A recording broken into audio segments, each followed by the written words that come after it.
दोस्तों, जैसा कि न्यूज़ में निकल के आ रहा है कि भारत ने ऑपरेशन सिंदूर लॉन्च किया। ठीक है। और आपने सुना होगा कि 7 मई को दिन में, ठीक है, मॉक ड्रिल होने वाली थी। लेकिन उसी रात में इंडियन आर्मी ने, ध्यान रखिएगा, यहाँ पे ऑपरेशन सिंदूर लॉन्च कर दिया। तो ये बहुत ही महत्वपूर्ण खबर है, खासकर भारतीय सेना और भारत के लोगों के लिए, क्योंकि पहलगाम में जो हमला हुआ उसमें 26 लोग मारे गए थे। ठीक है, तो ऑपरेशन सिंदूर है, ये इसके बारे में जान लेते हैं। What we know so far about Indian missile strike in Pak, जैसा कि न्यूज़ में निकल के आ रहा है, ध्यान रखिएगा, अलग अलग न्यूज़पेपर में।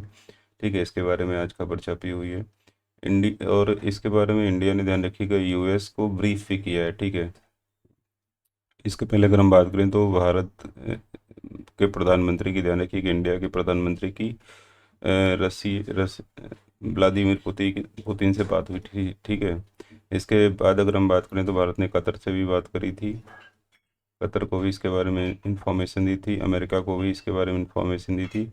और ये ऑपरेशन सिंदूर के बाद यहाँ पे भारत ने फिर से ब्रीफ किया यूएस को आफ्टर स्ट्राइक ऑन पाकिस्तान, ये न्यूज़ में निकल के आ रहा है, says Indian embassy. Pakistani army resorted to heavy mortar shelling on forward villages along the Alocine, Poonch and Rajouri. इसके बाद कुछ एयरलाइंस ने पाकिस्तान के ऊपर से जाने से इनकार कर दिया है वहाँ से, ध्यान रखिएगा, क्योंकि इसके पहले ही काफ़ी हाई टेंशन बना हुआ था। तो कई एयरलाइन कंपनियों ने यहाँ से जाने से इनकार कर दिया, उसमें से जैसे कि Qatar Airways temporary suspended flight to Pakistan, Pakistan की जो फ़्लाइट है उसको ही सस्पेंड कर दिया है। वहीं बात करें जो 7 मई 2025 का दिन, ध्यान रखिएगा, भारत में एक नया इतिहास लिख दिया भारत ने, अगर हम बात करें।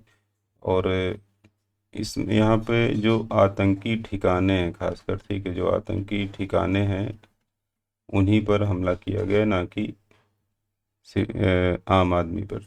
ठीक है। तो जो आतंकवादी संगठन है, ध्यान रखिएगा, यहाँ पे उनके हेडक्वार्टर्स वगैरह थे, तो उनको ही भारतीय सेना ने, ध्यान रखिएगा, तबाह किया है। इसके तहत पाकिस्तान और पाकिस्तान अधिकृत कश्मीर पीओके में आतंकी ढांचों पर हमला किया गया है। और ये कार्रवाई 22 अप्रैल को जम्मू कश्मीर के पहलगाम में हुए आतंकी हमले के जवाब में की गई। आप सभी को पता है, इसमें 26 निर्दोष नागरिकों की मौत हो गई थी। ऑपरेशन सिंदूर क्यों चलाया गया? तो 22 अप्रैल को पाकिस्तान से आए आतंकियों ने पहलगाम में पर्यटकों पर जो हमला किया था, ये सभी को पता है, पूरी दुनिया को, ध्यान रखिएगा, निर्दोष लोगों को मार दिया था आतंकियों ने, जिसमें 26 लोग गए थे। भारत ने प्लानिंग किया था कि जाहिर सी बात है आतंकवादियों को इसका जवाब दिया जाएगा, तो इसका बदला भारत ने फिलहाल यहाँ पे ले लिया है। हमले में क्या निशाना बनाएंगे? तो भारत ने 7 मई को मॉर्निंग के टाइम पर, अगर हम बात करें, ध्यान रखिए, पाकिस्तान और पीओके में, ध्यान रखिए, पीओके में 9 आतंकी ठिकानों पर हमला किया है। मिसाइल से 9 आतंकी ठिकानों पर मिसाइल से हमले किए, और ये ठिकाने उन आतंकियों के थे जो पहलगाम हमले की साजिश में शामिल थे।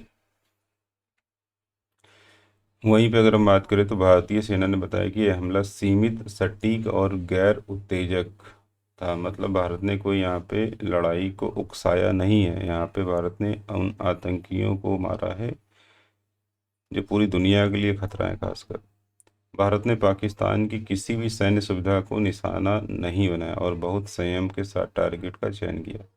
भारत पाक संबंधों पर असर की बात करें तो इस जवाबी कार्रवाई के बाद भारत और पाकिस्तान के बीच सैन्य तनाव बढ़ सकता है। मीडिया रिपोर्ट्स के मुताबिक नियंत्रण रेखा के कई सेक्टर में भारी गोलीबारी की खबर आ रही है। इसके पहले अगर हम बात करें तो भारत ने जितनी भी नदियां हैं, चाहे वो आपकी सिंधु नदी हो, ध्यान रखिएगा, ठीक है, सिंधु नदी का पानी,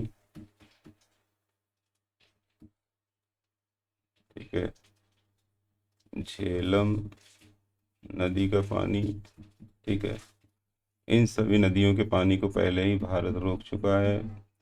जो सड़क मार्ग, ध्यान रखिएगा, ठीक है, उसको भी बंद किया जा चुका है। वायु मार्ग बंद किए जा चुके हैं, आयात निर्यात बंद किया जा चुका है। ठीक है। यहाँ पे रह रहे लोगों को जो पाकिस्तान के हैं उनको भी उनके देश भेजा जा चुका है। ठीक है। तो दोनों देशों के बीच में जो यहाँ पे हाई टेंशन है वो बना हुआ है खासकर, और भारत ने यहाँ पे अपना जो बदला है उसको ले लिया है, क्योंकि यहाँ पे काफ़ी जो इस तरीके से घटनाएं हुई, घटना जो घटी थी पहलगाम में, ध्यान रखिएगा, उसका यहाँ पे बदला लेना बहुत ही आवश्यक था। तो ये ऑपरेशन सिंदूर जो है, ठीक है, ये एक क्वेश्चन भी बनता है एग्जाम के पॉइंट ऑफ व्यू से, जो एग्जाम में पूछा जा सकता है। बहुत बहुत धन्यवाद।